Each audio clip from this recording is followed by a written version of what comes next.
What in the 20s is going In the on? 20s, Think about here. the 20s. The 20s, What baby. plenty. Plenty. What in the 20s is I going am here for my on? 20s, baby. This is the 20s.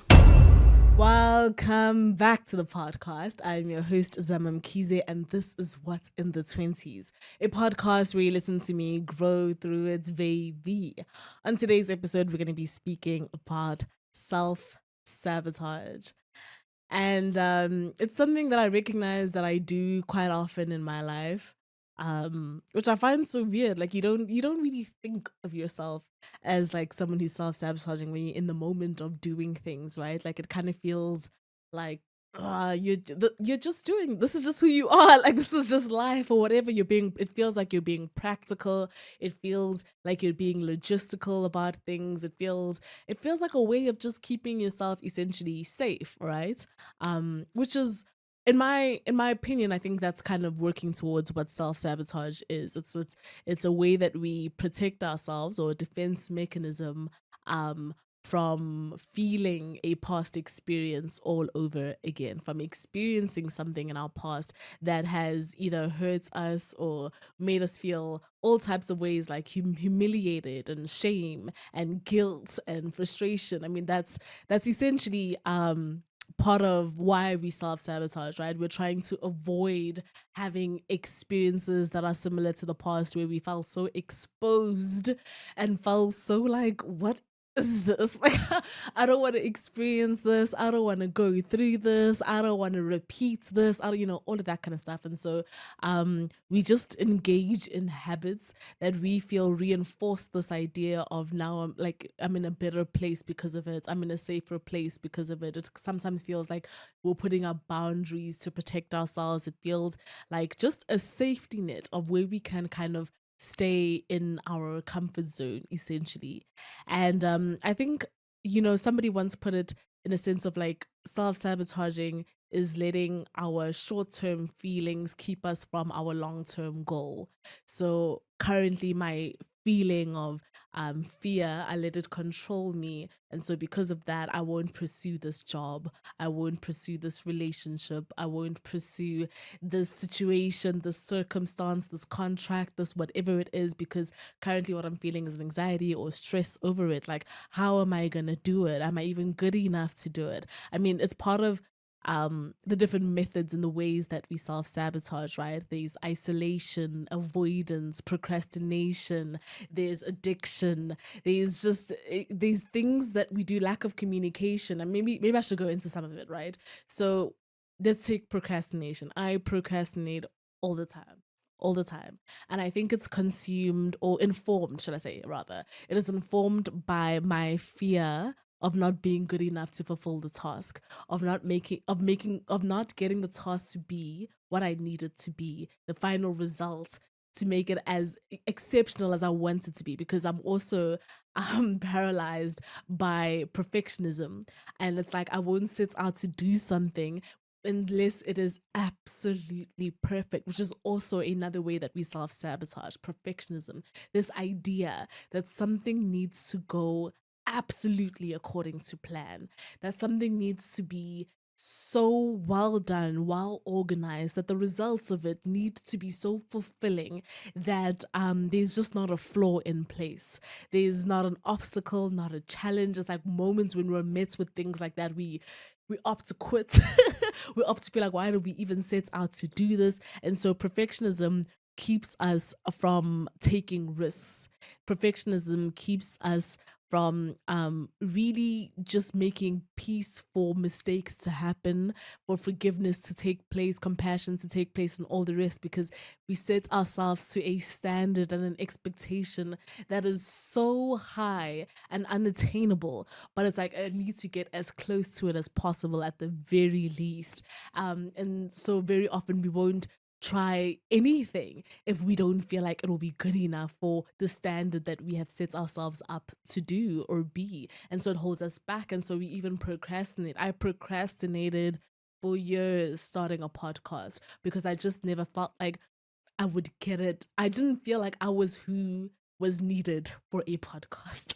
I didn't feel like I had lived enough life experience. I had enough knowledge and all the rest. And I was like, if it's not going to be perfect, I'm not going to do it. If I don't have the equipment, I'm not going to do it. If I don't have the lights and the sound and all of that, I'm not going to do it, because I want to make sure that from the very first episode, it is amazing. And that was not the case. I literally cannot listen to like my first recordings, because I feel like I'm gonna cringe and I'm like, oh gosh, like what is that? Like why, and I feel so like, oh, but if I did not start, I was never gonna be at a place of growth, right? And yeah, so I procrastinate a whole bunch because I also fear, like imposter syndrome, that I'm not good enough to be in certain spaces. I'm not good enough to be doing certain things, that I don't understand how this task was presented to me, why it was my name mentioned on this table, why I have a seat at this table and all the rest. And so I'll procrastinate doing certain tasks because I'm like, oh my gosh, I fear that one day everyone's just going to realize the fraud that I am. Everyone's just going to realize, like, she actually, what is she doing here? I have this fear that, like, oh, people are just gonna look at me and think, how'd you get here? Like, how'd you do it? And so I'll procrastinate doing certain stuff, even though I know I can do it. I know that if I apply myself, I could be great at it, but I'll just hold it off until I have so much pressure sitting on me and I have no choice but to get the task done. But it's like, I don't believe in myself initially to get it in the beginning. It's like that self belief, right? And that's what we do often. It feels like we'd rather entertain everything else and other things or whatever than what we're meant to do. I spoke about how we may isolate as a form of self sabotage. I know that every time I feel like I'm going through something in my life, I don't pull towards my friends and family. I withdraw. I isolate. I feel like, let me go through what I'm going through on my own and then come back when I'm better, come back when I'm healed, come back when I feel somewhat stable and all the rest, because I fear being a burden to other people. I fear somebody else feeling like they have to carry the weight of what I'm going through. So I'd rather just carry it on my own. I fear the responsibility that someone might feel to be there for me, to show up for me. And it makes me overwhelmed that I'd rather just be like, you know what? We don't have to do it. I'd rather just isolate and all the rest. And it's like these things that I do because I'm so afraid that, what if my problems are so big that eventually this person leaves me? What if my problems or what I'm going through or experiencing is so like unbelievable that this person decides they actually don't want to be around me? And it's like that fear of losing someone. And so we prefer to isolate, because to bring them too close, it's scary. For someone to see you, to really see you, for someone to know you, you are vulnerable and you feel so exposed. And so it feels a lot easier to kind of build this protective wall and barrier in between, where that doesn't need to happen. And so I withdraw emotionally and all the rest, because I need to figure some things out. But I remember watching the podcast Diary of a CEO, and I feel so terrible for forgetting the guest that was on, but he was speaking about so the story he used was that he said to his friend, you're the type of friend that if I was going through something, I would call you. And the friend responded, well, I would be upset if you didn't. And that's when this guy realized that there is a fulfillment, a sense of pride and joy and honor that a friend or someone you care about or someone that you love feels when they get to sit in the mud with you, when they get to help you, when they get to be there for you, when you ask them, can you help me out with this? There's this sense of just responsibility, but like in the best way possible, and connection. We allow that to grow in our bond when we actually speak up when we need help, when we actually say something, when we would like company, when we would like advice, when we would like assistance and support. People feel closer and drawn to us. People feel more connected to you when you allow them that. And I feel like I spend so much of my life not allowing people to get that close. And so people never really knew who I was. People never really knew what I was experiencing or feeling or going through because I never gave them the opportunity to, because it felt safer for me to keep them at a distance, you know? And people pleasers do that all the time too, is you never really know who a people pleaser is because they don't really stand for anything because it feels safer for them to do whatever pleases you, whatever they think will please you. In fact, it feels safer for them to just become the mask and, you know, put a facade and paint a picture for you of what they feel is what you would accept them for or to be. And that's it's self-sabotage because you can never really develop connection with anyone, and true relationship with anyone, um, performing under false pretense. Another way that we self sabotage is addiction, right? Whether it's substance abuse and all the rest. It's like whenever we feel something or we don't want to feel something, we don't want to feel the intensity of our pain and suffering and all the rest, we turn to other things to cope. We turn to a vice and all the rest. And do more than we should. You know, you're constantly drinking or smoking or um whatever thing that you participate in that cushions the blow from the reality of experiencing what you're emotionally or internally going through. You know, it's a way to feel safe in the things that we're experiencing, and it's a way to avoid that too, right? We can also speak about people who are avoidance in their attachment styles, right? We avoid as a protective mechanism from actually developing true connection and bond with somebody because we possibly have experienced disappointment in our past, where a relationship fell through or didn't work out, or you trusted somebody and they let you down, or you know, you've lost something. I know that, for example, when I grieve and I'm going through something, when I've lost someone or whatever, it's very difficult for me to form attachments with people because I'm so afraid of like loving that deeply just so I could lose them. You know, like that pain is excruciating. And so it's always easier for me to just like keep this distance. At least that's what I tell myself in my mind, you know, because if I have to develop a true connection, real love, and all the rest with this person, and it falls apart, out like you kind of feel like I don't know if I'm gonna survive this.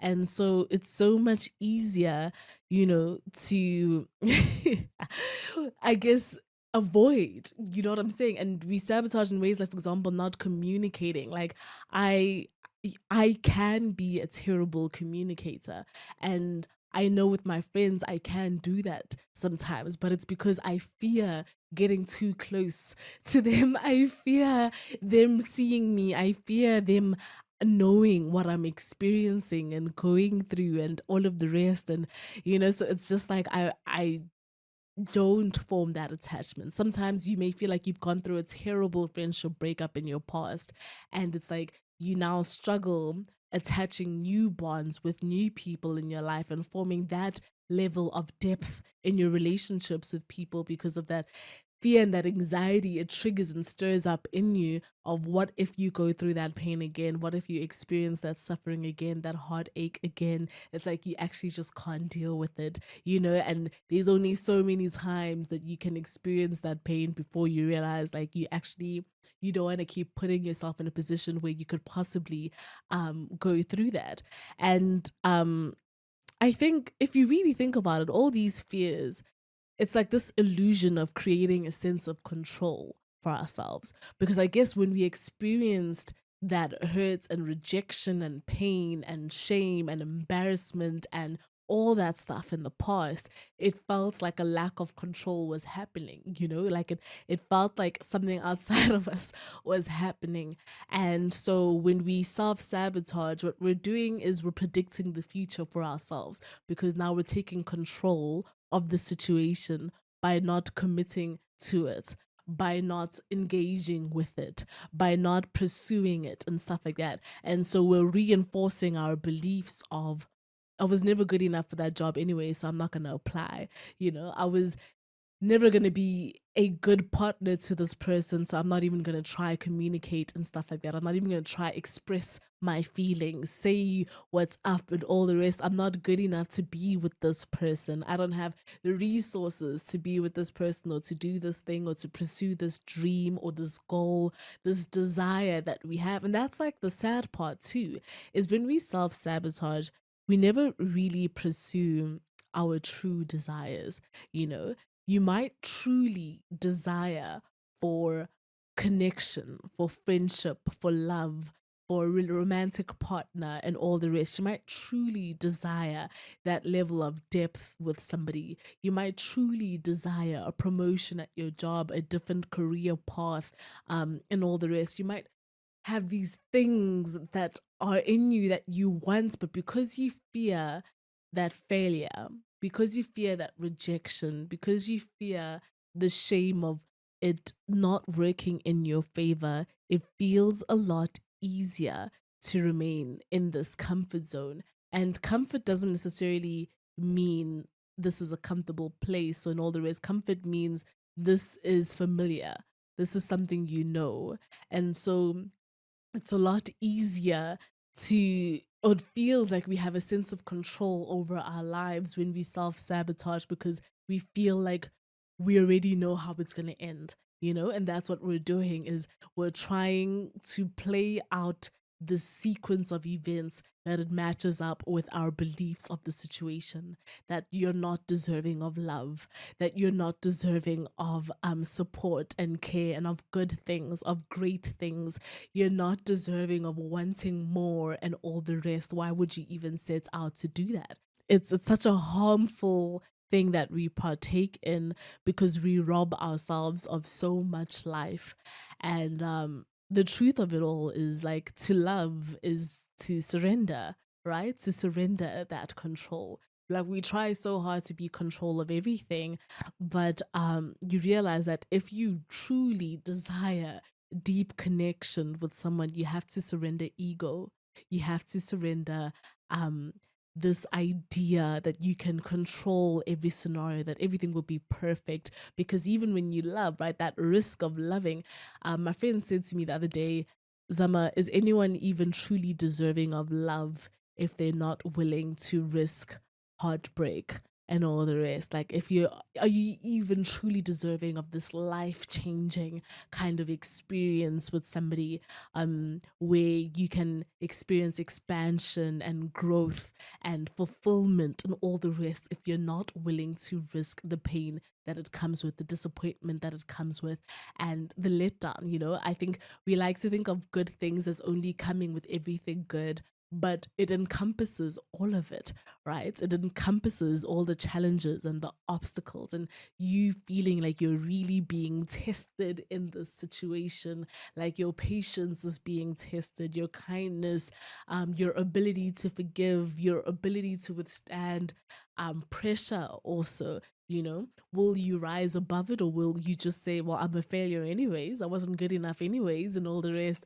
But will you actually put in the work and the effort to do better and be better and change the narrative that you've told yourself or the outcome? In fact, what if it goes exactly your way, and I mean that in the best way possible, not in the way that we self-sabotage, but I mean, what if it goes better than you thought it could? What if it works out and turns out to be more fulfilling than you could have ever hoped for, dreamed for? What if that job or that dream turns out to be something you're more than capable of doing? That it turns out to be a place where you end up being a leader in that situation because of the insight you provide, because of how the person you are builds this dream and how inspires other people to grow theirs too. Like, what if it surprises you in the absolute best way possible? I mean, if we can gaslight ourselves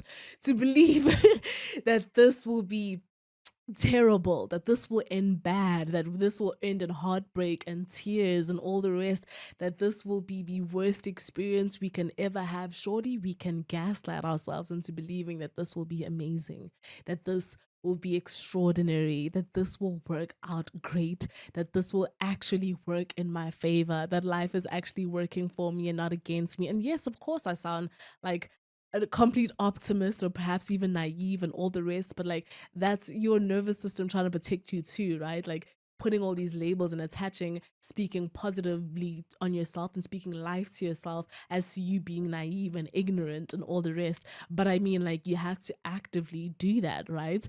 Because so that you can re-inform how you think, you can re-inform what you've taught yourself is the normal way of seeing the world, and change your perception on things and outlook on things. What if me opening up to this person, fellowships and even deeper friendship, a deeper bond, where we feel safe and heard and seen and understood.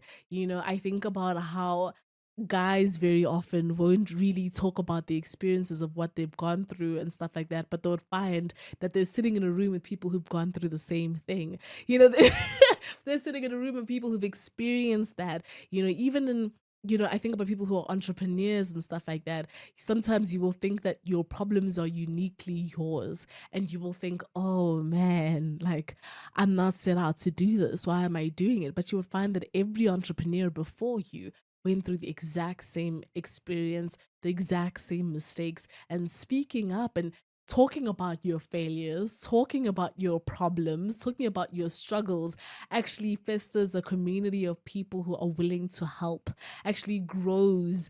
I don't know, I use the word fester, but anyways, grows a community of people who are willing to advise, willing to support, willing to actually guide you in certain areas. And you wouldn't have known that that could happen because you're so plagued by your idea of perfectionism that you fear the embarrassment of letting people know it didn't work out the way you thought it would, letting people know that you're stuck on something, that there's a challenge you're facing, that there's an obstacle you're dealing with.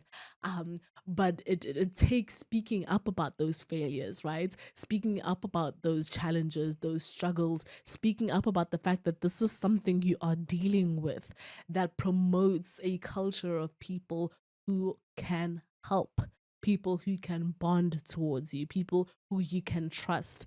It takes doing that to relieve people of that chain that they've attached themselves to, that something is wrong. Whereas we can free yourself from that feeling, free yourself from that embarrassment and shame.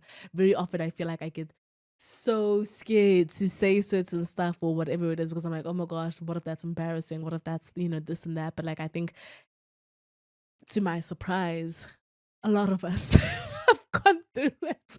A lot of us have done that. A lot of us have said that. A lot of us have been there.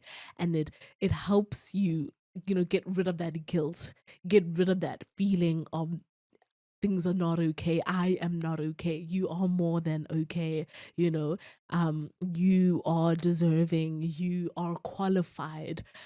You are meant to be in these spaces, doing these things, being this person, and allow yourself that opportunity. Allow the other person also the opportunity to partake in that experience with you instead of, as I said, self sabotaging. Relinquish that control and surrender to the experience of just being there. Sometimes we get so arrogant, and self sabotage is a form of arrogance and stuff. And we need to remember that we are just students of life. You need to humble yourself and become a learner, and in the stewardship, just understand that you're going to get things wrong and it's going to hurt and it's going to remind you of the other time when it hurts and all the rest.